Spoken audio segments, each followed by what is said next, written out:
Ever felt just stuck, like you're up against a wall that seems completely impossible to climb? Well, today we're going to dive into a really powerful message that talks about exactly that. It's all about how persistent prayer and faith can actually be the key to winning some of life's biggest battles.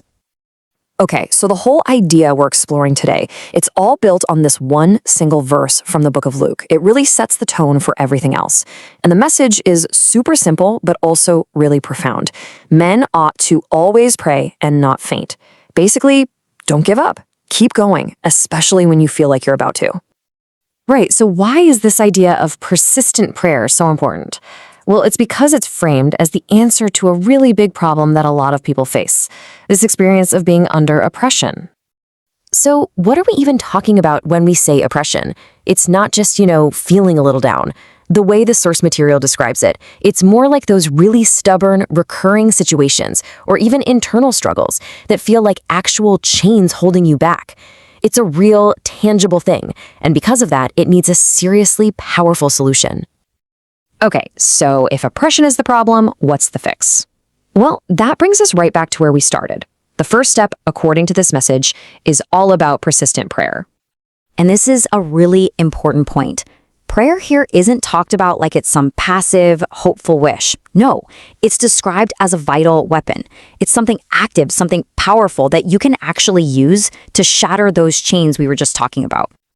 So what does this weapon of prayer actually do? Well, the source breaks it down into 4 really clear benefits. It's about tapping into God's power, strengthening your own faith, literally changing the whole spiritual atmosphere around you, and ultimately receiving deliverance. But, and this is key, notice that last part, in time.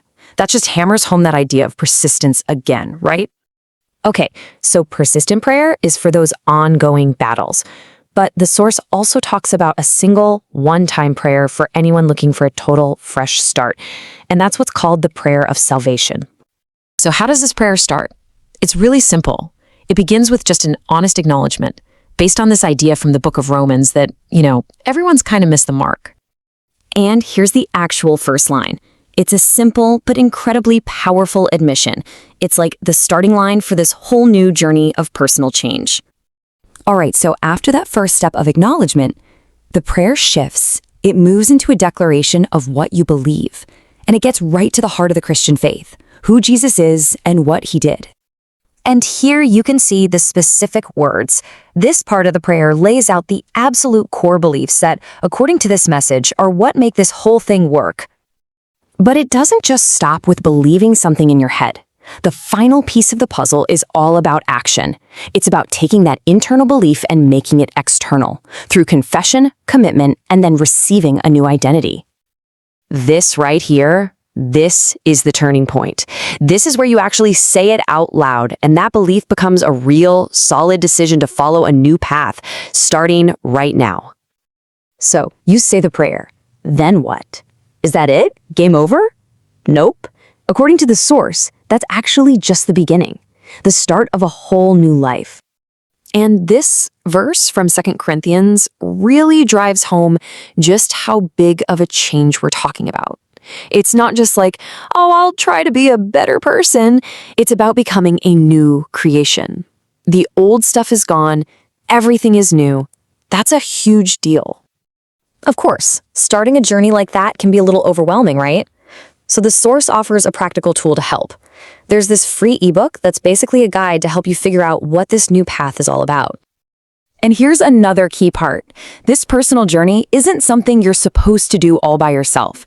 The message really emphasizes that you're plugging into something way bigger, a global community that's all on the same mission. This mission is actually called Operation 500 Million Souls, and they lay out 3 really clear ways you can jump in. You can become a prayer partner, you can volunteer as a missionary, or you can help support the whole vision financially. And since we live in the 21st century, a lot of this community connection happens online. The whole point is to have this network of constant support. We're talking daily prayer groups on WhatsApp, messages and podcasts on Telegram. All of it is designed to help you stay connected and keep growing.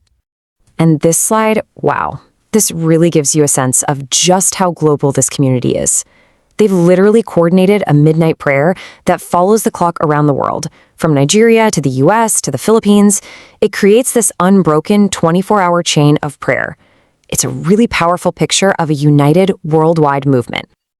So after looking at all this, from personal struggles to a global mission, the message brings it all right back to you. It ends with a really simple but deep question. What is your next step? It's a great reminder that a journey like this is always about what's next, about growing and preparing. Thanks for digging into this with me today.